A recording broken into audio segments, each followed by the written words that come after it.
Hey, it's your boy Trav. And on this drop, we're going to talk about Nick Cannon, the luckiest, most delusional piece of shit of all time. Now, why did I decide to do this video? I decided to do this because I am a truth teller. And I'm not doing this for clout. I'm not doing this because I want to use this as a way to catapult my career with YouTube or nothing like that. But I'm somebody that wants to just expose truth and put people up on game because we idolize the wrong things. So through telling this story, I could try to tell y'all why people ask me, why did you do entertainment and then go into coding? And the reason why is because I wanted to move and do something with integrity and be around more integrity things.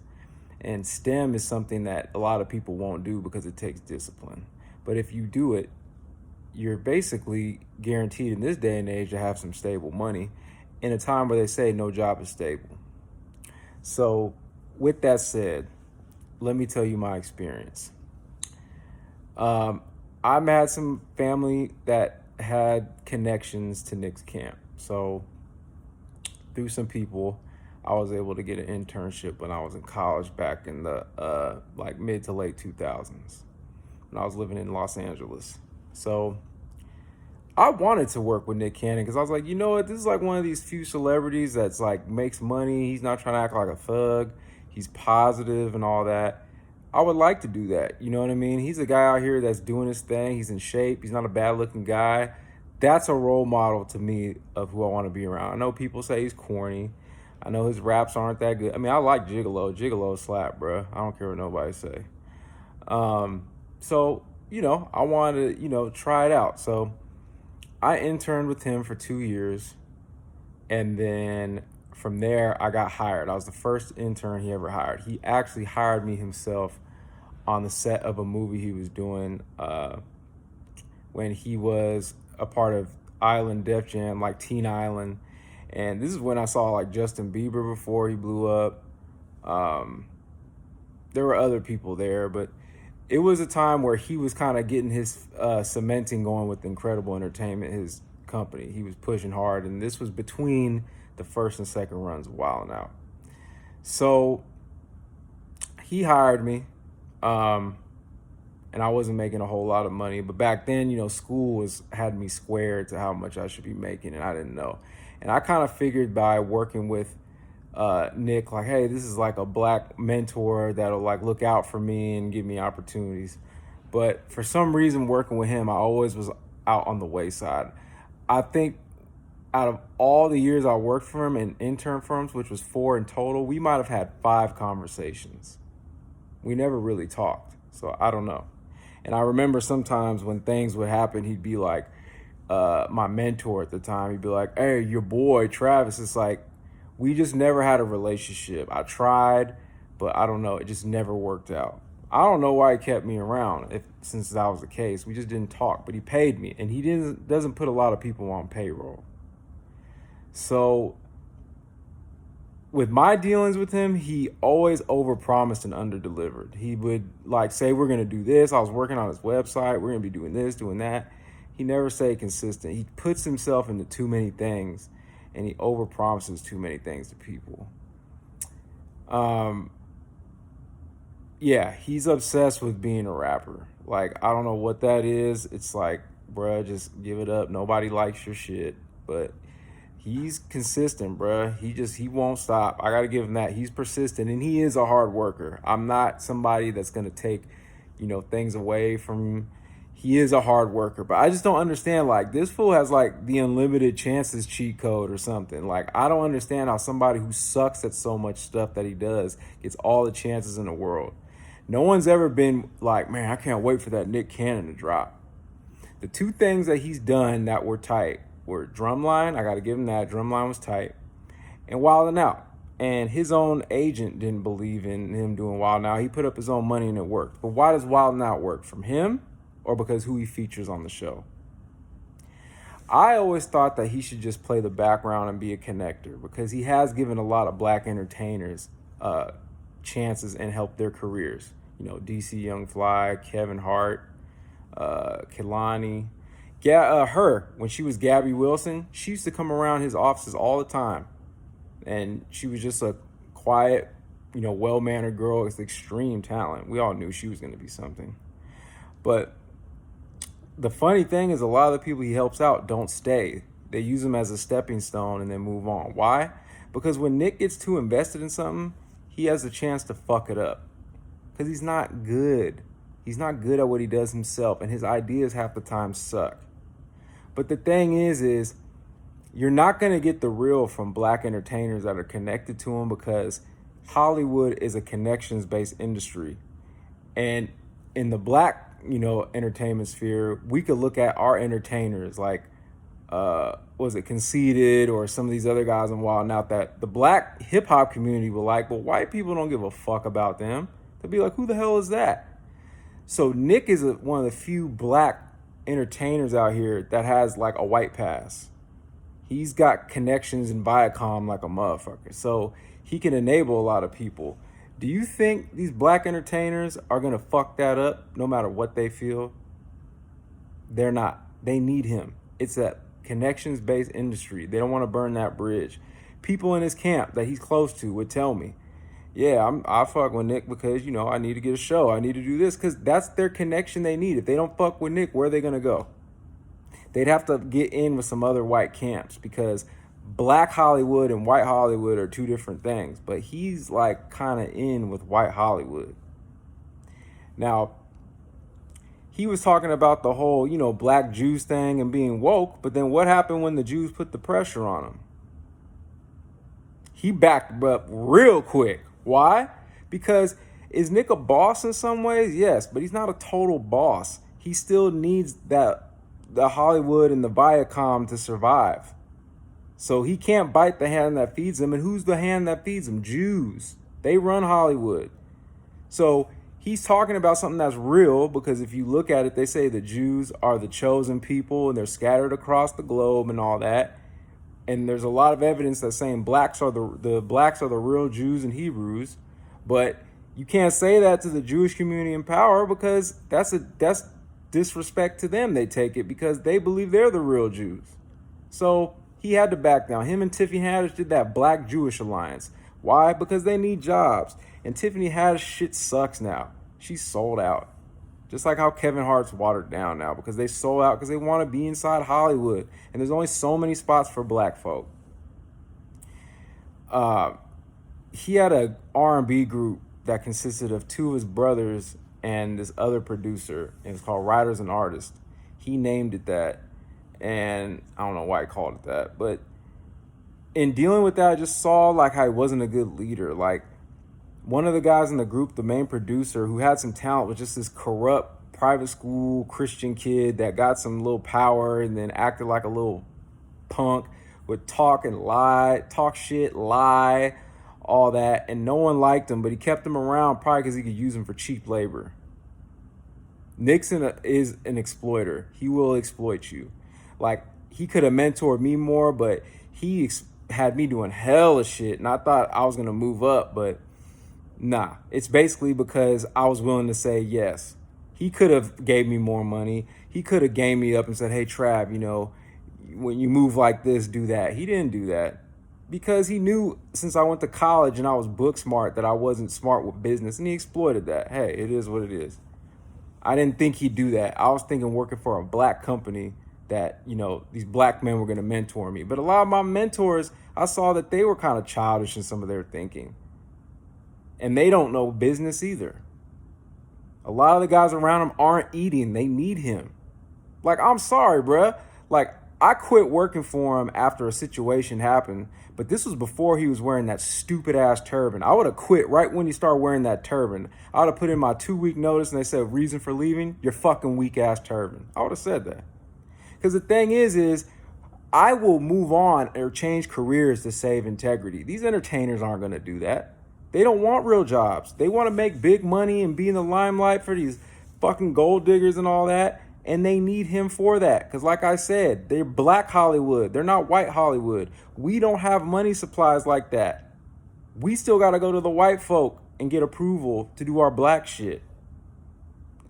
So with that said, I remember the main producer of that group I told you about. Man, this dude just rubbed everybody the wrong way and created, dissension in the office. And then when we all called him on it, motherfuckers want to whoop his ass. And the producer's like, if you guys touch me, I'm going to call the cops and sue you. It's like, bruh, real niggas don't fucking deal with niggas like that, but he kept him around. It's like, are you a leader, bruh? This fool is causing bullshit up in here. Why are you keeping him around? If you're such a real one, why are you keeping around a cop collar who's going to snitch and sue? That's how you rock, bruh? It was just always bullshit. Just half the time, we didn't even take care of business. They're just in the studio talking about girls they want to smash and shit. I remember I'm in the studio with him one day, and he just pulls out, it was like Show Magazine, there's different like clips, and it was like all these different girls. He's like, yeah, I hit that, I hit that, I hit that. And it's like, bro, of course you hit that. You're the fucking plug. They're not just fucking you because they like you all the time. It's because you the guy with the connect. That's how it works. That, oh, I'm a producer. There's other guys that would hit me with that and be like, yeah, tell her you're a producer. You know what I'm saying? She'll fuck with you. So, nah, bruh. And he's so obsessed with the rap, bruh. And I think he could kind of tell, like, a lot of guys he could kind of manipulate or use because they want to be on. I didn't care about that, so I think he could kind of sense that. And I remember, like, one time I walked in the studio with him, and he was in the studio sleeping, but I look back, this fool's looking him like weird at me, like under the blanket and the covers, and it was so weird. I'm like, what's up with this nigga, bruh? But I would speak the truth. Like, if he put out something that was whack, all the people in the studio would be like, oh, that's cool. I'd be like, no, it's not. But I'm the only guy he hired because I was the only one. A lot of guys in there didn't want to do real work. They just want to be in front of the camera and be cool. I was the one that was editing, doing the white guy jobs. Now, in this day and age, we know where coding is bigger now. We're talking about the slow road ownership thanks to Nipsey Hussle. But this was pre-Nipsey Hussle, so everything I was doing was the white shit. People would make fun of me for working in the studio because I wasn't an artist. Just bullshit. And then him and some of the guys he had working there, they didn't do shit. All they did was just talk. It was just all bullshit, grab-assing. We never came out with anything that really should have hit. Everything that was supposed to hit didn't hit. So when I left, I told him I was leaving. I didn't really get a goodbye or nothing, bro. It was just like, oh, okay. Every other place I've worked at were these white companies, they give you a goodbye and a cake and a card and send you off. And hey, did he do that? Nah. So I'll tell you this story. One of his brothers was trying to run a side play, and I guess, he got into it with some guy about a reality show he was trying to pitch and who had ownership of some cameras. So he ran a play at Nick's studio to where he was going to get the cameras back, and he ended up getting into a fight with the guy. And they're fighting on Ventura Boulevard around this all-white area where there's more dog hospitals than people hospitals. And it's all blacks and Mexicans fighting in the street. So I walk out there and break it up, the square one. I walk in the middle of both of them and like, what y'all doing fading out here?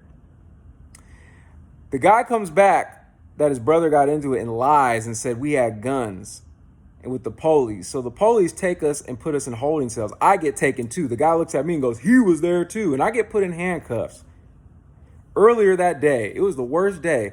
The brakes went out in my car. So I had to pay hella money to get it fixed. I think it was like $300, $400. And I didn't have money like that. I probably got ripped off too. At the time, I didn't know. And I'm only making like $33,000 working for Nick. So I wasn't making money like that. I'm in a holding cell. And then I have to talk to the cops on some first 48 shit. And I'm telling them, like, bro, if we had guns, don't you think more people would have called? We're in this white area on Ventura Boulevard. How come you didn't hear any more gun calls? And we got let go. Then I had to stay overnight at my partner's friend spot that had like 9 pit bulls that looked like fucking gargoyles. So I had to find a side room to stay in because I didn't want to get eaten. Then we come out and Nick's working on America's Got Talent. He hears about what happens because TMZ got called and police got called and it was on the news. So he's like, you guys got to come up and talk to Nick.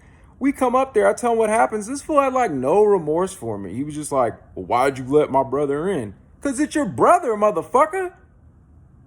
Because he's been up there doing shit. Why wouldn't I let him in? I'm over here at work.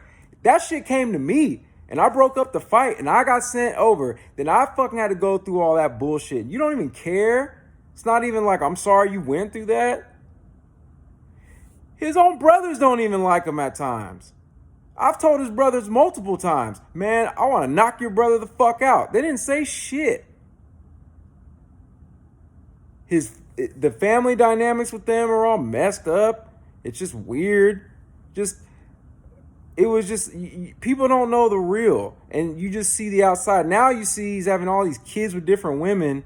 Then he wants to say some stupid shit about, oh, well, you know, marriage is Eurocentric. Okay, so you're going to talk about African polygamy, right? Newsflash. African polygamy wasn't about sex. It was about status and wealth. The women came in and all were in one household and they were all put to work.